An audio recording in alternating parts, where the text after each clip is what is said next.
One child, thank you. Appearances, please. Lee Heist, lawyer guardian ad litem.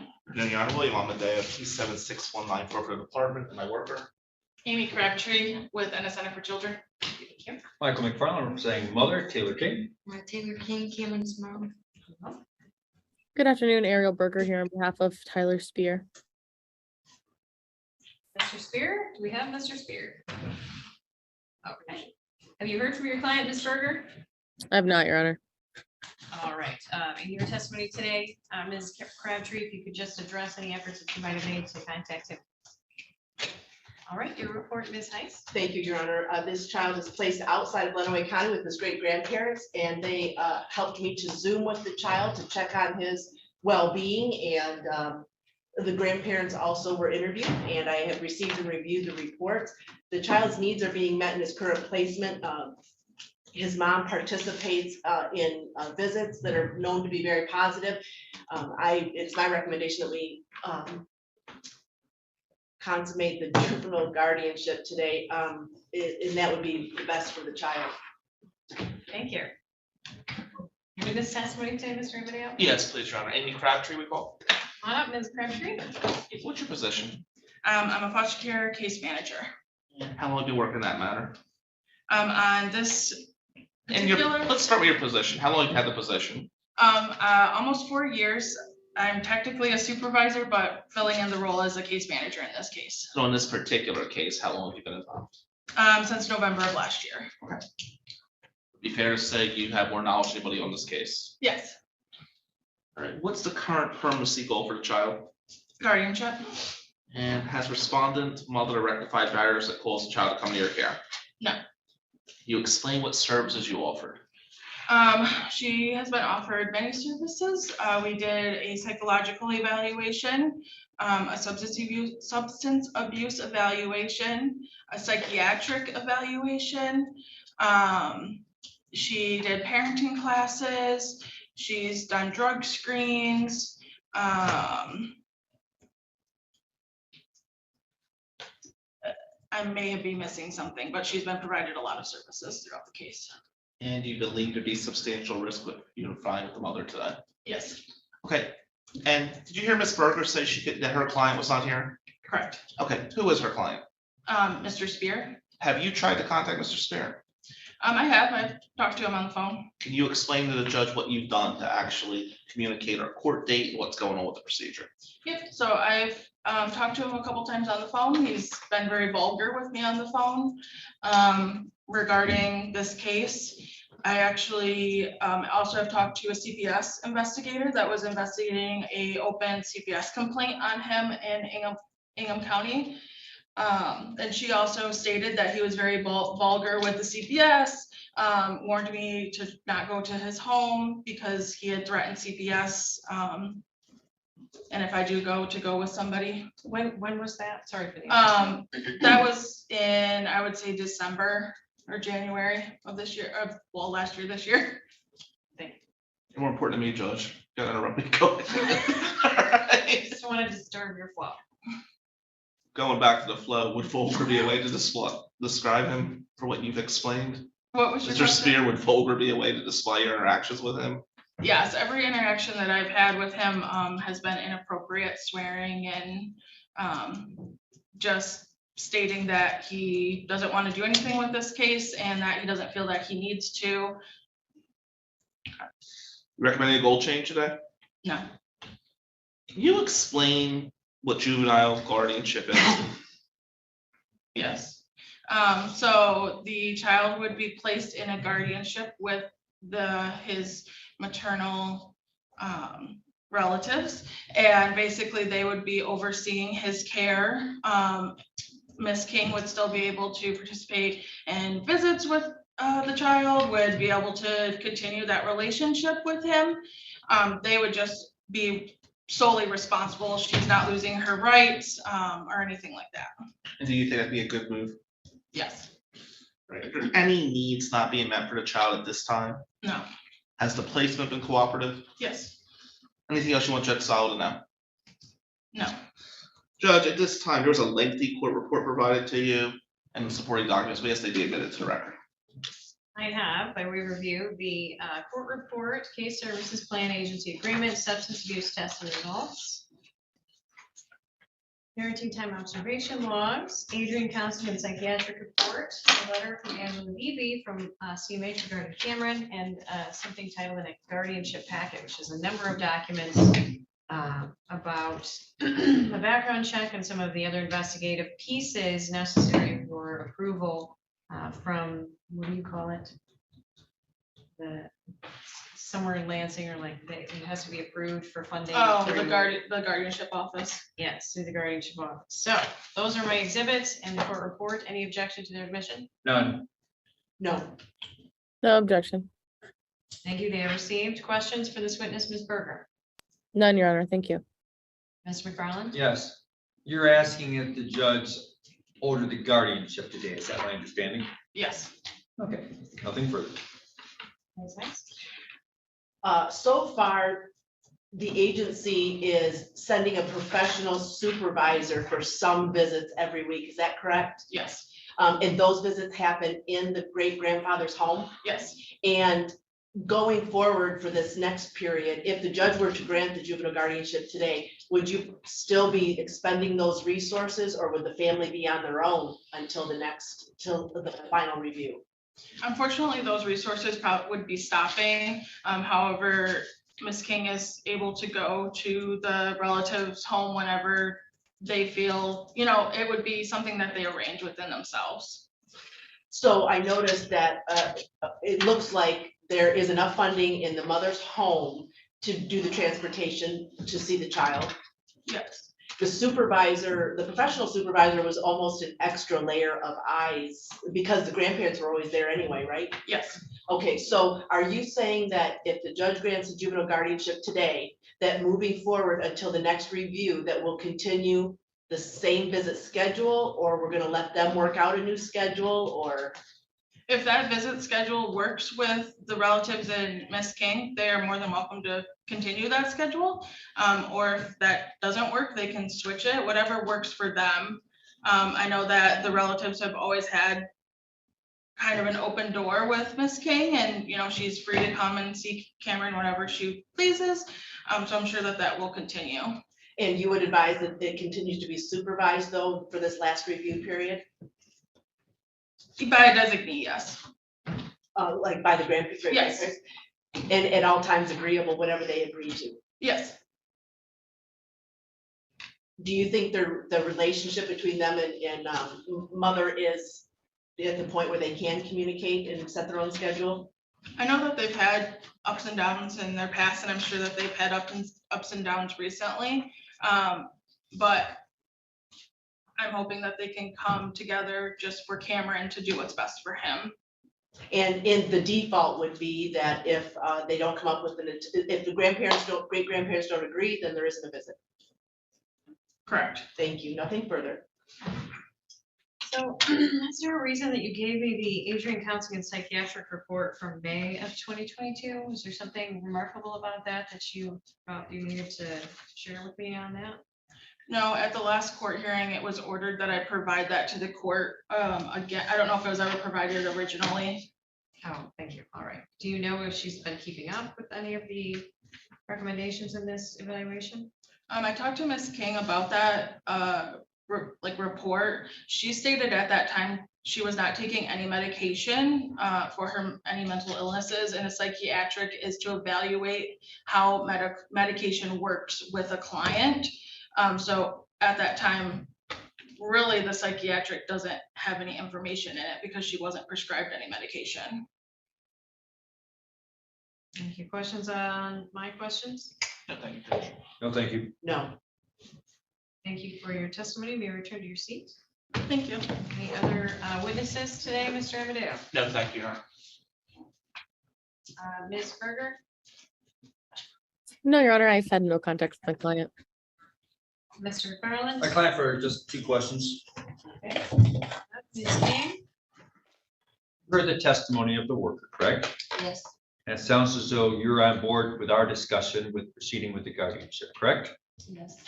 Okay, and you heard what the parenting time schedule is going to be, and that will be coming back I've advised you in approximately 90 days for a review to see how things are. Yes. Okay, and would you like the judge to sign the guardianship order today?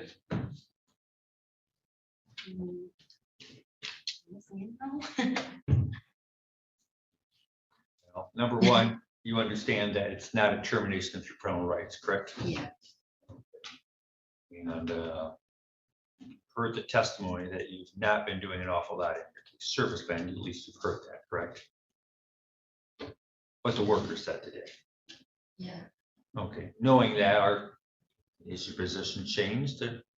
If the judge signs this guardianship order, is that acceptable, is what I'm asking you to. Yes. Okay, thank you. Nothing further. Okay. Are you still residing in the same household that you were in before? Is that yes? Yes. And have you been engaged with any individual counseling or any other services? Doing individual counseling and couples counseling. And my NA for that too. Very good. All right, any questions based on my questions? No, thank you. No, thank you. Any other questions? Okay, thank you for your testimony. May you return to your seat. No further witnesses, Your Honor. All right, Ms. Heiss. I have no witnesses today. Thank you. Very well. I know Mr. Paul King is with us, and he oftentimes likes to share what may be happening on your end. Anything you want to contribute today, Mr. King? There you go, it's off. As far as the parenting time, what's we're doing is working out pretty good because the other kids come up here on Saturdays and she gets to see them. And we let her stay here for hours, and Tuesdays or any other day she wants to come, it's fine with us. You know, as long as she keeps her temper under control, I don't have a problem with that. And there's my wife. As far as the guardianship, how long is this gonna last? Is she gonna be able to come back in and take the boy? Because I have him in mental health. He's doing a lot better than he was. He's doing better in school. He's still behind, but at least now he's trying and he's not arguing about homework stuff at this point. And he's pretty happy and they do things. He goes swimming. Last Saturday, Grandma and Taylor took all three kids to a carnival at school. So they have outside interests too and friends. Great, thank Other you. than that- I'll answer some of the questions about that guardianship in my findings today.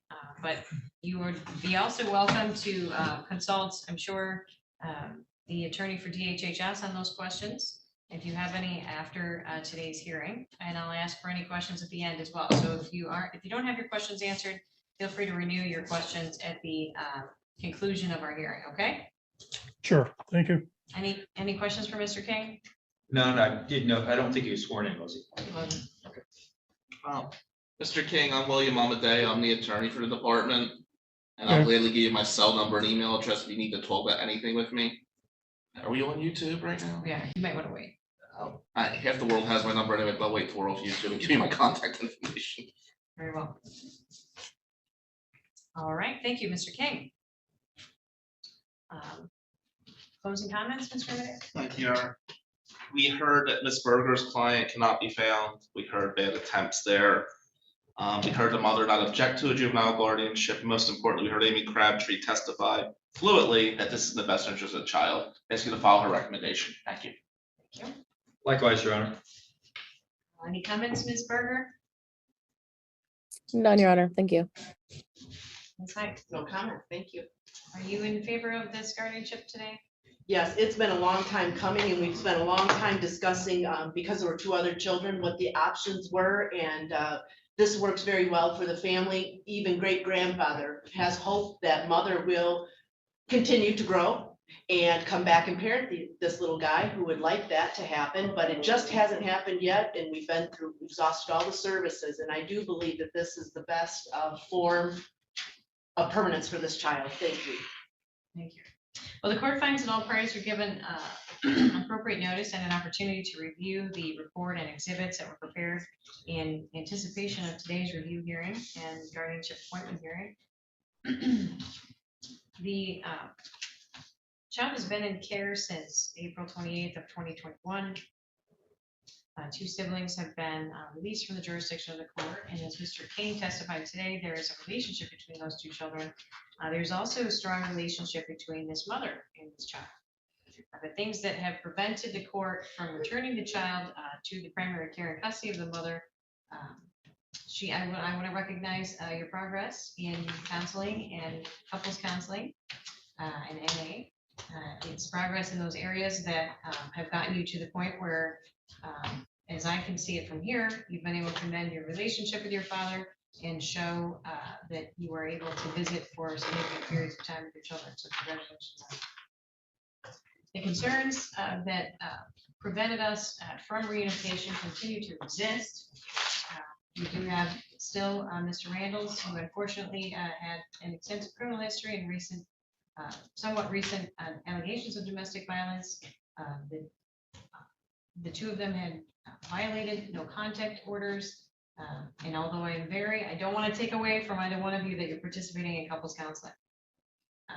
But when I look at the case from an overall standpoint, I still have all of our professionals indicating that although extensive parenting time is safe, that it still should remain supervised.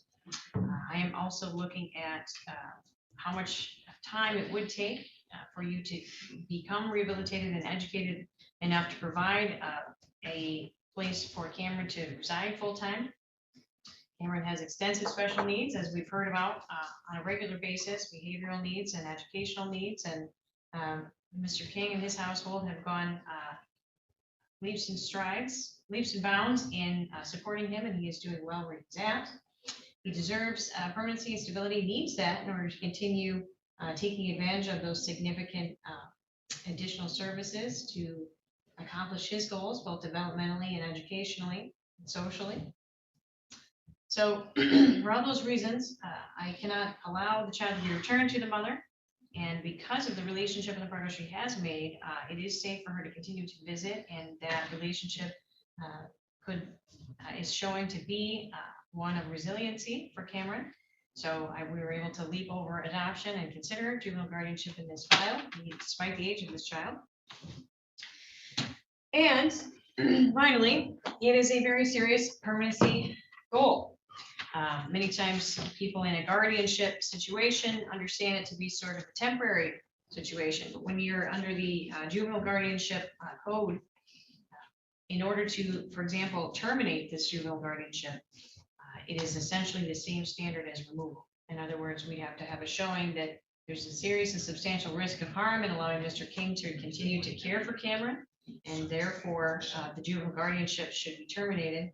Even in that event, the department would still resume automatically jurisdiction over the child and determine placement. So this is not a guardianship like it would be under the probate code, where simply Ms. King is being given more time to work on services without the supervision of the court. It is effectively a permanent plan for this child until for some hopefully never foreseen reason, Mr. King were to become an arch villain, or something were to be happening where Cameron was at serious risk of substantial harm. Those are really the only circumstances under which this court would terminate the juvenile guardianship. And again, even if it was terminated, DHS would automatically have to intervene to place the child. And then, of course, Ms. King would have the opportunity to ask for placement under those circumstances, but she would have to still make that showing that she is not a risk of harm to the child. So it is a very serious permanent plan for this child. It does allow for a continued relationship between the mother and the child, including visitation on a regular basis. And if she is able to get to the point where she can have unsupervised visitation, that would be something as well that would be allowed under that. I'm not being asked to order a specific parenting time at this juncture. We are advised that supervised parenting time continues to be in the best interest of the child and the level of risk that's acceptable to the relationship between him and his mother. Mr. Paul King, you will be in charge of that moving forward. If something happens where you need the intervention of the court to structure a parenting time plan, you're welcome to come back and file a request to have that done. But otherwise, I do find it to be in the best interest of this child to grant the relief requested. It provides the permanency and stability that he needs in order to allow him to continue to thrive in the care of Mr. King, as well as continuing to enjoy his relationship with his mother. And I'm happy to sign that order today. We'll have one more review hearing.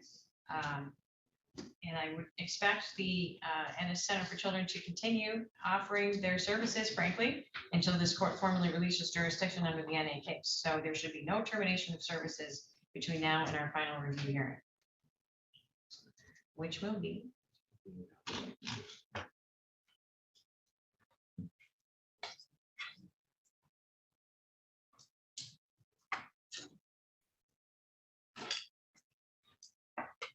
June 6th at 10 o'clock. Unless there's any question, I will be issuing those orders for juvenile guardianship today. You're welcome to stay for a copy of those as well as the review order.